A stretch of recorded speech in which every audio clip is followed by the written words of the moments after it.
Welcome back to Movie Recaps. Today I will show you a drama, mystery, thriller film from 2014, titled Before I Go to Sleep. Spoilers ahead. Watch out and take care. Christine wakes up in bed next to someone. She gets up and grabs some clothes, then walks into the bathroom. One of the bathroom walls is covered in photographs of her and the man. She sees the wedding band on her hand, then walks outside. Ben is waiting for her on the bed. He tells her that they got married 14 years ago and that she's 40 years old. As she gets dressed, he explains that she had a car accident 14 years ago, because of which she gained some injuries which made it impossible for her to remember everything. She stores up information for a day, then when she goes to bed it all disappears, and when she wakes up she thinks she's in her 20s. He asks her to trust him, but she's scared. While making breakfast, he keeps telling her about their life together and their wedding. Before he leaves for work, Ben shows her a list of things she might need and where to find them. She sees a note which says that she needs to pack a bag. Ben tells her that he'll be taking her away for their anniversary. Christine is alone, trying to wrap her head around everything when the telephone rings. The voice on the other side is Dr. Nash, who's been working with her on getting her memory restored. He tells her that Ben might not know about her seeing a doctor. Then, he tells her to go look for a shoebox in the back of her closet. Christine opens the box and finds a camera inside. Nash tells her to switch it on. A recording of her plays, where she talks about the problem with her memory. 2 weeks earlier, Christine is in a car with Dr. Nash, who admits that their professional relationship is a little bit out of the ordinary, with him picking her up from home and seeing her without her husband's knowledge. Christine is scared and confused. They drive into a parking lot and he tells her how he found her 6 months before. He explains that he's a neuropsychologist and that he's preparing a paper on the type of amnesia she has, so he was willing to do the work for free. As they start walking to his office, Dr. Nash tells her that even though she didn't remember who he was when he called the next day, she still agreed to work with him. Christine has mentioned working with a psychologist to her husband, but he was adamantly against it because she had therapy in the past and it had only upset her. In his office, he gives her the camera and tells her to keep a visual diary. Dr. Nash tells her that her injuries were sustained in a vicious attack 10 years before. They came from repeated blows to the head. She's confused because Ben had told her another story. The doctor shows her news articles about the attack and she wonders why someone would try to kill her. He explains that no one really knows apart from her. As they leave, he tells her not to tell Ben about the camera so she doesn't feel constrained to share her thoughts and feelings. He tells her where to hide it and that he'll call her in the morning to remind her. She agrees to the plan. That night, while Ben prepares cocoa for them, Christine goes to the bathroom to record the first entry in her video diary. She explains about her memory and when she hears Ben coming up, she scrambles to hide the camera and goes to bed, pretending she's already asleep. Christine wakes up the next morning next to Ben. He pretends that he's still asleep. They have the same conversation about her memory, their life and her life. She doesn't understand what she does all day and looks disappointed. Later, she's in the car with the doctor again, watching the video. Christine says that without the recordings she would believe everything that Ben tells her, like the car accident. She wonders what else he lies to her about. Dr. Nash says that he can't risk calling her on the house phone. Christine tells him that she doesn't want to be afraid all the time and asks if the treatment he's planning for her will work. Dr. Nash explains that in rare cases, going back to the scene of the attack helps kick off the memory, but his reason behind going there is building trust with her. When they arrive at the industrial complex they meet with the caretaker. He takes them to the place where he found her and tells them that she was naked, with only a bed sheet around her and that she was covered in blood. She couldn't remember anything even then. Back in the car, she asks Nash what she was doing by the airport. He tells her that there are a lot of hotels in the area and suggests that she might have been having an affair. The medical report indicated recent intercourse. She asks him if she was raped, but the doctor tells her that the report has suggested otherwise.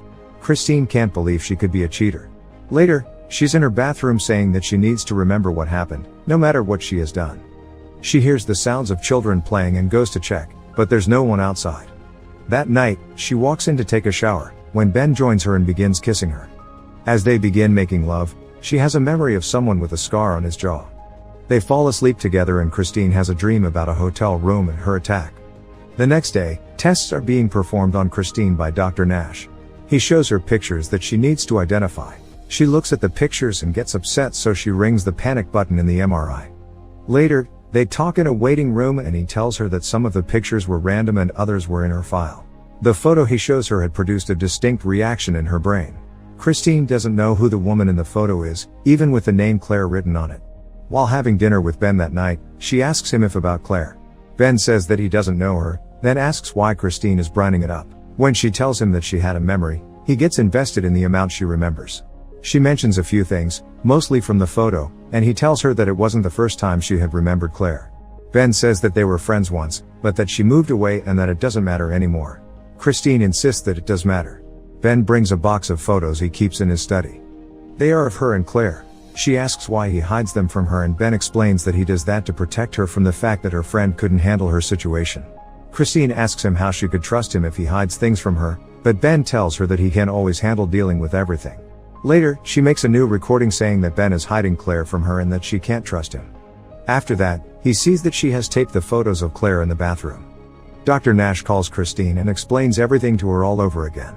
She watches the recording from the previous day, the one saying not to trust Ben. Then she zooms in, seeing that the photos that were there the previous day are gone now. She gets angry and starts looking through Ben's study to find something. She finds a key which takes her to the photos. Flipping through them, she has a memory about Claire and her telling her that she's pregnant. She rushes to check the pictures in the bathroom and the pictures in the albums, but there is no evidence of a child she might have had. Christine checks her stomach and sees her stretch marks, then remembers a conversation with her son. She calls Ben to ask about their child and he comes home instantly. Christine is upset and wants to know where their child is. Ben embraces her and tells her that their son died. Once inside, he tells her that the child died from meningitis before his 9th birthday. He gets another box that he's hiding from her so that she doesn't stumble upon them by herself, and shows her a photo of their son Adam as a baby. Christine cries, but she doesn't remember him as she goes through the photos. She sees his birth certificate and a note in his handwriting. Ben takes back the photos, and later Christine makes another video in which she says that while the grief might not be new for Ben, it is for her. And it will be new every other day for the rest of her life. Christine has another nightmare about the man with the scar in her attack. She wakes up terrified, then watches her recordings about Adam and cries. Christine begins taking apart the wall of photos in the bathroom. When she talks to Nash again, she asks if he knew about her son, and he tells her that they have spoken about him before. She has begun thinking that maybe it's better if she doesn't learn about everything. Christine asks the doctor if they can just sit there for a while, then asks if she should tell Ben about the therapy. That night, her and Ben talk about Adam again. She asks if she was a good mother before the accident. Ben says that she loved him very much and she has a memory about him for a moment. Christine says that she understands how difficult it must be for Ben to go through all of it over and over, but tells him not to hide her son from her again. He apologizes to her. That night, Christine has another nightmare. She's in a hotel and she can see her son there. She finds a note that has the name Mike on it and then remembers the man with the scar again. Lastly, she remembers parts of the attack. Christine awakens and forgets everything again. Christine is in the car with Dr. Nash going somewhere. When they stop, she tells him the name Mike, saying that he's the man that hurt her. The doctor comforts her and leans in to kiss her when she sees that his name is Mike. She remembers him as striking her in the hotel room, so she runs from the car. He gets a syringe from his trunk and runs after her on the long pier, eventually catching up to her. Later, Christine is on her couch when her phone rings. She answers the call from Dr. Nash and he explains that he gave her a sedative to calm her, not put her to sleep. She remembers. He tells her that she was confused and suffering from fabulation about him, placing all her fears and suspicions on him. Before he hangs up, he says that he had found out something about Ben that he will have to explain to her in person. Ben arrives at the house and they have dinner together. He asks her who she was talking to on the phone when he tried to call her, and she lies, saying she was calling him. The next day, Christine is listening to Dr. Nash explain how vulnerable patients like her can develop feelings for their psychiatrists. What is less common is for the psychiatrist to develop feelings for their patients. He says that's unprofessional. She thinks that he's her only hope and that they're making progress, when he tells her that he will refer her to a colleague. Dr. Nash thinks that treating her further would be unethical. But he thinks that her progress is noticeable because she had remembered to watch the recording even before he had called her that morning. Next, he tells her that he found out that Ben had her transferred from an asylum to a nursing home. The doctor managed to talk to the administrator, who told him that her friend Claire had been trying to get in touch with her. He gives her Claire's number. The administrator also told Nash that Ben had divorced her 4 years prior. Later, Christine calls Claire and leaves her a message saying that she really needs to talk to her. She goes to see Ben at his work. When she asks if they're divorced, he gets angry, but she pushes for the truth. Ben tells her that it's because of the death of their son. First he walked away from her, but he had come back and he will never leave her again. That same day, Claire calls Christine back. She remembers bits and pieces about her, as Claire tells her that she had kept ringing the nursing home where Christine was placed. She tells her that she misses her and wants to see her. They arrange a meeting at an observatory in an hour. Christine goes to see Claire and waits for her on a bench. When Claire shows up, Christine remembers her. They've missed each other very much. Christine asks Claire if she was a good mother and she replies that she was great. Ben was also a good father. She asks her friend who did that to her. They grab a drink and Claire tells her that she was probably having an affair. She confessed it to her eventually, but never gave her any details about the man. Claire apologizes to her for telling Ben, but she had to do it since she had already told the police. Christine thinks that that's the reason why Ben never talks to her about anything, including her.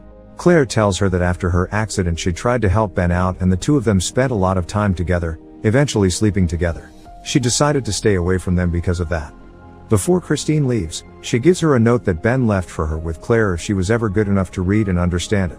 The letter explains the reasons why he left her. In it, Ben says that the main reason was the happiness and well-being of their son, who couldn't bear seeing her like that anymore. Christine finishes the letter as Ben arrives at the house. She records a video in which she is talking to Ben, telling him that by the time he sees the video he will know everything, including that the only thing she feels for him is love.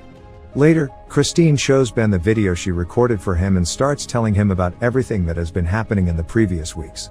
She tells him about Dr. Nash and he's angry that she kept that from him. When she tells him that she forgives him and that she loves him, he hits her. Christine calls Claire and tells her what has happened with Ben. She says that she'll call him and call Christine right back. In the meantime, she records a video in which she says that he hit her. Claire calls her back and tells her that Ben has been living alone and hasn't seen her in 4 years. She asks her to describe Ben to her. Their descriptions don't match. Claire tells her that Ben has a scar on the side of his face and Christine has a flashback. The Ben she knows comes back and she runs to the bathroom to check the photos if he has a scar. When she doesn't see one, Claire tells her that the man she's living with is not Ben. Suddenly, Christine notices that all of the photographs on the wall are doctored. She begins to remember the attack and begs Claire to help her, but she can't remember her address. Claire tells her to find out as Ben tries to come inside. She has another flashback to the attack, then opens the door. Ben isn't there. Christine walks down the stairs and tries to walk out of the main entrance, only to find it locked. She finds the key to the back door and exits the house, when Ben suddenly grabs her.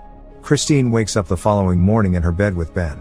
She walks inside the bathroom and sees the photos, then walks out to find him sitting on the bed telling her who he is. When he leaves, the doctor calls her and tells her to find the camera. She only sees the recording where she says that she loves Ben. After that she notices the bruise on her cheek. The phone rings and it's Ben this time, asking if everything is okay. He has her cell phone which Claire is trying to reach.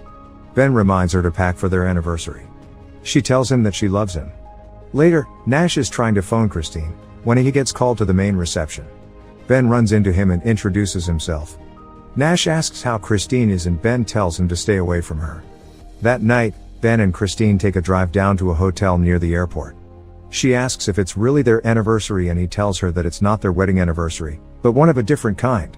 Christine doesn't understand why he brought her there. He gives her a glass of champagne and tells her that he wants her to remember her attack. Suddenly, she remembers that he is actually Mike. Christine asks where Ben is and Mike tells her that her husband left her when he stayed. He took her out of the nursing home with fake documents, with the intention to take care of her. But now he's tired of lying and wants her to remember everything. Christine remembers the day of the attack and him threatening her that he'll call her husband, then hitting her. She realizes that he was the one that attacked her. He tells her that he hates himself for what happened and begs her not to leave. Christine is scared because she remembers details about the night when he attacked her. Mike keeps begging her not to leave, but then steps aside to see if she will, and when she does he hits her again. He tells her that they will either leave together or they won't leave at all. Then, he begins to delete all of her recordings from the camera and tells her that she's free. Mike tells her to kiss him and she does it out of fear. He tells her that she has to forget Ben and Adam because they have forgotten her. Christine realizes that Adam isn't dead and he starts beating her up again. She fights back, but he overpowers her and begins to strangle her. Christine stabs him and tries to escape, though he just grabs her again. Eventually she incapacitates him and escapes the room, then activates the fire alarm. Ambulances and the police have circled the hotel. Christine is at the back of an ambulance, recording a new video explaining what happened to her. Later, Dr. Nash walks into her hospital room and wakes her up telling her who he is. He tells her that he is there as her friend and not her doctor. Because she needs someone to take care of her, Claire will pick her up and take her home with her. He asks her if she remembers Claire. Christine says that she does. Nash continues talking to her, saying that Mike will be in prison for a long time for what he did to her. Then, he tells her that he has a visitor for her that might become the breakthrough in her treatment. Nash turns around and Ben, her real ex-husband, is at his door. Dr. Nash lets him inside the room. He approaches her and tells her that he's her Ben, that he never would have stayed away if he knew she was in danger. He sits down and tells her about Adam. Ben says that both of them love her very much. He goes out to get Adam. The boy walks in and approaches his mother. He introduces himself to her and she starts remembering something that she used to say to him when he was little. Christine remembers him finally. They embrace as she says that he's her Adam. Make sure to subscribe and turn on notifications so you can watch more videos like this. Thanks for watching.